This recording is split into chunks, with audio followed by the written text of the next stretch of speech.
பார்த்து வருகிறோம். நேரு ஸ்டேடியம் அருகே அடைத்து வைக்கப்பட்டிருக்கக்கூடிய நாம் தமிழர் கட்சியினர் அங்கும் ஆர்ப்பாட்டத்தில் ஈடுபட்டு வருகிறார்கள். தொடர்ந்து அவர்கள் கோஷங்களை எழுப்பக்கூடிய அந்த காட்சிகளை நாம் தற்பொழுது பார்த்து வருகிறோம். இன்றைய தினத்தில் வள்ளுவர் கோட்டம் அருகே நாம் தமிழர் கட்சியினர் தரப்பிலிருந்து அண்ணா பல்கலைக்கழகத்தில் மாணவிக்கு நேர்ந்த பாலியல் வன்கொடுமையை எதிர்த்து ஆர்ப்பாட்டம் நடைபெறுவதாக இருந்தது. இதற்கான அனுமதி மறுக்கப்பட்ட நிலையில் போராட்டத்திற்கு வந்த அனைவரும் காவல்துறையினரால் கைது செய்யப்பட்டு சமூக நலக்கூடத்தில் அடைக்கப்பட்டிருக்கிறார்கள். அங்கும் அவர்கள் தொடர் கோஷங்களை எழுப்பி வருகிறார்கள். இது தொடர்பான விரிவான விவரங்களுக்காக இணைகிறார் எம்முடைய செய்தியாளர் ராஜேஷ்.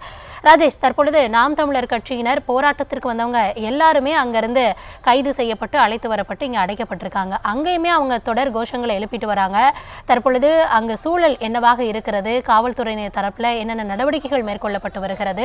கள தகவல்கள் என்ன ராஜேஷ்? கௌதமி, நாம் தமிழர் கட்சியினர் தற்போது சுமார் 500 பேர், கட்சியினுடைய ஒருங்கிணைப்பாளர் சீமான் உட்பட 500 பேர் கைது செய்யப்பட்டு இருக்கக்கூடிய கண்ணப்பர் திடல் சமுதாய நலக்கூடத்திலே வைக்கப்பட்டிருக்கிறார்கள். முன்னதாக அவர்கள் வள்ளூர் கோட்டத்திலே போராட்டத்தில் ஈடுபட முயன்றனர். காரணம், அண்ணா பல்கலைக்கழக மாணவி விவகாரத்தில் தமிழக அரசு போதுமான நடவடிக்கை எடுக்கவில்லை என்றும் எஃப்ஐஆர் வெளியானது. அது மட்டுமில்லாமல் யார் அந்த சார் என்றும் அவர்கள் தொடர்ந்து கோஷங்களை எழுப்பி வருகிறார்கள். அதாவது இதில் 2 குற்றவாளிகள் இருப்பதாக முதலில் தகவல் வெளிவந்தது.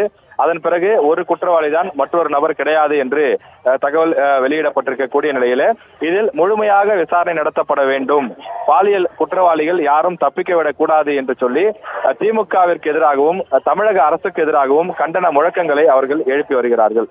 முன்னதாக வள்ளூர் கோட்டத்தில் கைது செய்யப்பட்ட அவர்கள் பெரும்பகுதியினர் நுங்கம்பாக்கத்தில் இருக்கக்கூடிய தனியார் மண்டபத்திலே அடைக்கப்பட்டனர்.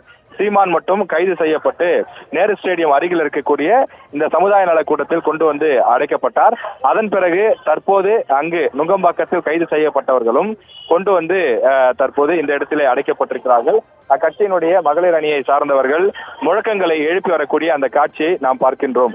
தொடர்ந்து பெண்கள் பாதுகாப்பே தேசத்தின் பாதுகாப்பு எனவும் பாலியல் வன்கொடுமைகள் தேசிய அவமானம் என்றும் அவர்கள் கையில் பதாகைகளை ஏந்தி தொடர்ந்து கண்டன முழக்கங்களை எழுப்பி வருகிறார்கள். தமிழக அரசே, திமுக அரசே, முதல் தகவல் அறிக்கையை வெளியிட்டது யார் எனவும் அவர்கள் கோஷங்களை எழுப்பி வருகிறார்கள்.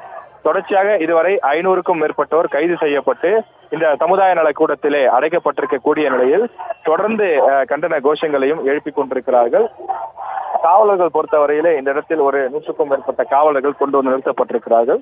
சமுதாய நல கூடத்தை சுற்றிலும் காவலர்கள் இருக்கிறார்கள். அந்த நுழைவாயிலில் ஒரு 50 மீட்டர் தூரத்திற்கு பேரிகார்டுகள் கொண்டு அடைக்கப்பட்டு பாதுகாப்பிற்காக காவலர்கள் நிறுத்தப்பட்டிருக்கிறார்கள். உள்ளே பத்திரிகையாளர்களோ அல்லது நாம் தமிழர் கட்சியினுடைய ஒருங்கிணைப்பாளர் சீமானை சந்திப்பதற்காகவோ வெளிநபர்கள் யாரும் உள்ளே செல்ல அனுமதிக்கப்படவில்லை.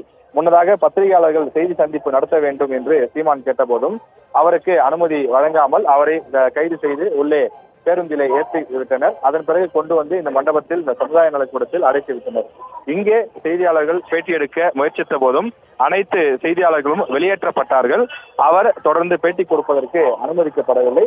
தற்போதும் செய்தியாளர்கள் வெளியில் காத்திருக்கக்கூடிய நிலையில் செய்தியாளர் சந்திப்பு நடத்த நாங்கள் அனுமதிக்க மாட்டோம் என்றும் கைது செய்து உள்ளே வைத்திருக்கிறோம். நாம் தமிழர் கட்சியினர் யாராவது உள்ளே செல்ல விரும்பினால் நீங்கள் உள்ளே சென்று விடுங்கள், நீங்களும் கைதுதான், வெளியில் விடமாட்டோம் என தற்போது காவல்துறையினர் தெரிவித்து வருகிறார்கள்.